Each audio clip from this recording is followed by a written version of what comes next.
binge eating, along with all of the other eating disorders, it's from an emotional scar, an emotional pain that you're not dealing with. Most of you probably don't know, but binge eating is the #1 eating disorder in the United States. And I was actually shocked when I heard that. In fact, I didn't even know for the longest time that binge eating was an eating disorder. In fact, I was actually in nutrition school when I learned that. And it's a common eating disorder amongst men and women, but especially women in their mid-30s. You know, binge eating typically is something that people do. It's episodes of compulsive eating and overeating, and then having to deal with feelings of guilt, right? People that binge eating, they usually obsess about their eating behaviors, their body shape, their body weight. And so they'll go and they'll overeat so much food. And they typically do it in hiding and in private, when nobody else is watching or paying attention or home. And then they shame themselves for normally like 2 or 3 days. I mean, 2 or 3 days of punishment. You know, as I've said before, I don't talk about things that I also have not personally experienced. And so I'm 41 now, but when I was in my mid-30s, I actually suffered from binge eating. And that was my third eating disorder. I went through 2 different eating disorders I suffered from when I was young. And then again when I was in my early 20s.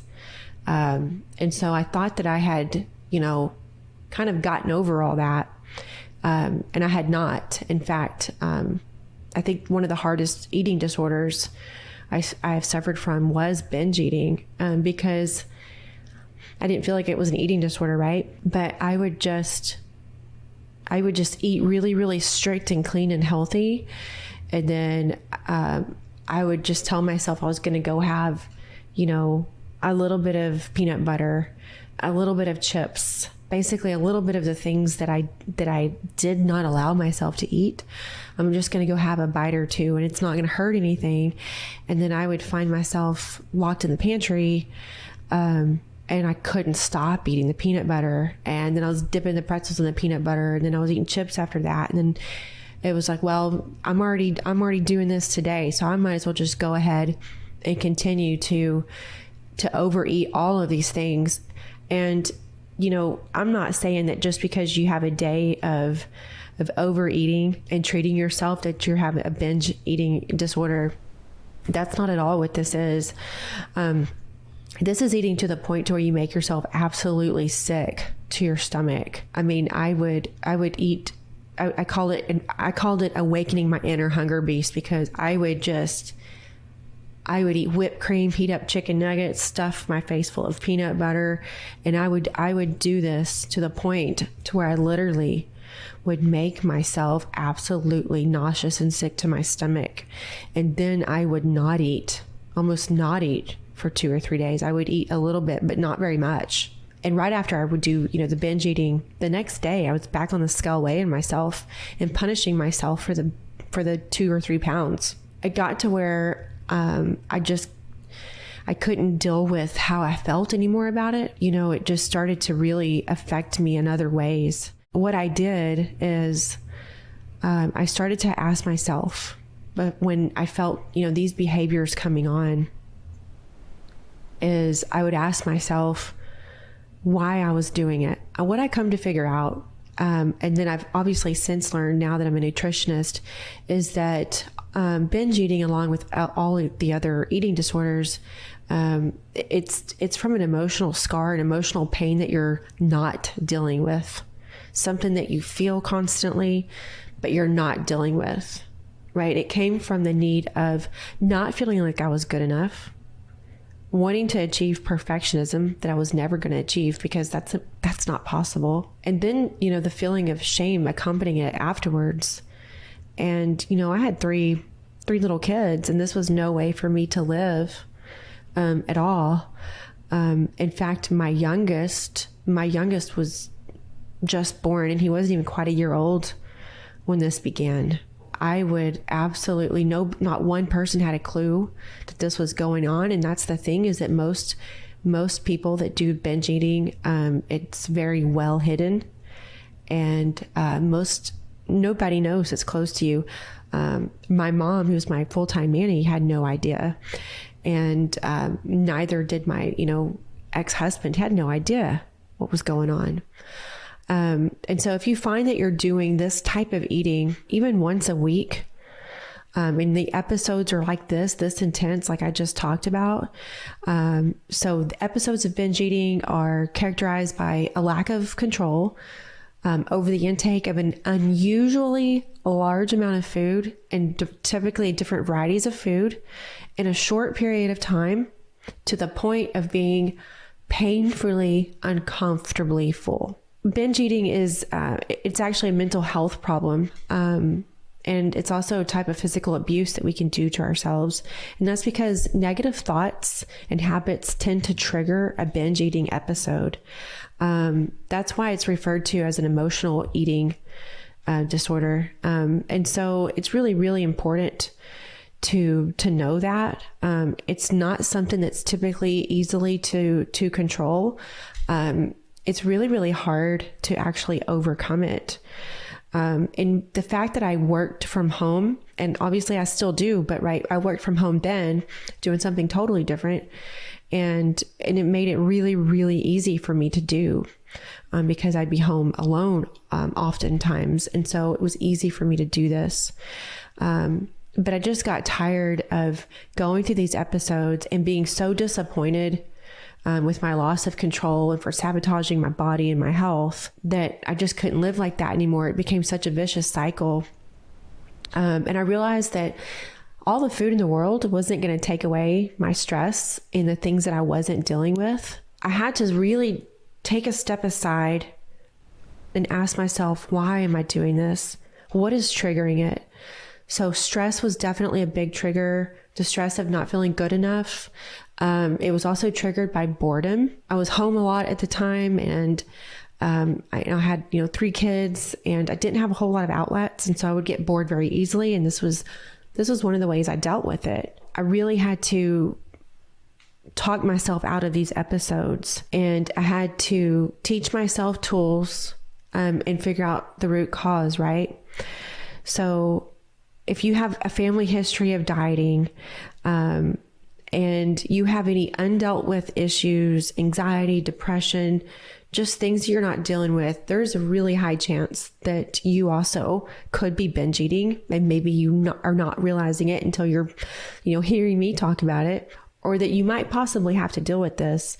Like I said, it typically hits most people that have this eating disorder in their mid to late 30s. And people never would have thought I was a binge eater. I was not overweight. In fact, I actually was a normal weight. But that is because I would give myself consequences for binge eating, which was not hardly eating for 2 or 3 days. And it's not easy to overcome, but you can do it. And it takes time. And, for me, the tools that I had to use that I would want to share with today was, drinking plenty of water. I really started to drink a lot of sparkling water. It helped keep me full.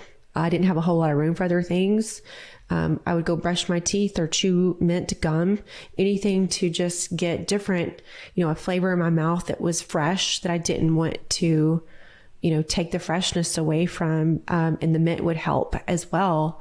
Getting outside and in nature, sometimes just stretching, meditating, going out and just, taking a breather, getting outside, exercise if I needed to, or just had the time. And then writing down. I would say that the writing down, I would just do little bitty short snippets of journaling in these moments, and that would really help bring me out of it a lot. I would write down things like, okay, I'm feeling the urge to go binge eat right now. I know that it's gonna be really hard to not feed this hunger beast, but I'm thinking about how I know I'm gonna feel afterwards, and the consequences and the pain, and I don't want to feel that. And I would decide that it was best for me to not feel that pain, the brief amount of enjoyment I might get from eating all of those things that I knew I did not need and want. I would just walk away. I would distract myself any way I could, and I would walk away for at least 10 minutes, and it would really, really help these cravings to go away. Those are my top tips, and they really, really helped me. And they've helped lots of other people as well. Honestly, the biggest thing of all was recognizing that I had a problem. Once I started to study nutrition and go to nutrition school, and really was able to dive deep into eating disorders, that's when I really realized, how many people are affected by this. And also the tools that I had to self-teach myself were indeed really great tools that actually work. There was a lot of shame in admitting, I remember the first time I told my mom, she had no idea, and no one did. So please don't shame yourself. Please take the tools I've given you today. I also have written an article over this on binge eating that you can find on my website, revivedbyjana.com. And I have all of my tips listed there. So please don't shame yourself. And, I learned that if me eating so strict was going to cause me to just want to overeat all the things I was depriving myself of, that, every once in a while, it was okay if I had a little bit of that, and there was no shame in that whatsoever.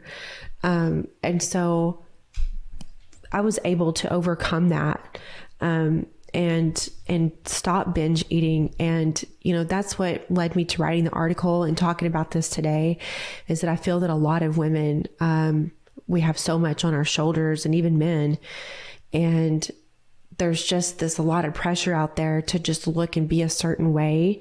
And what it does is, I think sometimes it just makes us hold so much inside, and that's got to come out some way. And if it doesn't come out in a healthy way, it's going to come out in things like an eating disorder. I think that's really important, to really try to work with our stresses. And I try to journal every day and get outside and get in nature and things like that. I hope that this episode has helped you today and, brought to light, just some of the things that we have to deal with, that are not so fun, that we shame ourselves for, because there's absolutely no shame in it. And, that's why I wanted to come on here and talk about this today, because, I'm a nutritionist, and I'm absolutely not perfect, by any means. And, I have overcome, a few different types of eating disorders. There should always be one person, if you're suffering from one, that you can go and talk to and confide to, that can help you. And so if you are suffering from an eating disorder, please, please, please get the help that you need, and do not be ashamed of it. And thank you all for tuning in, and I will talk to you soon.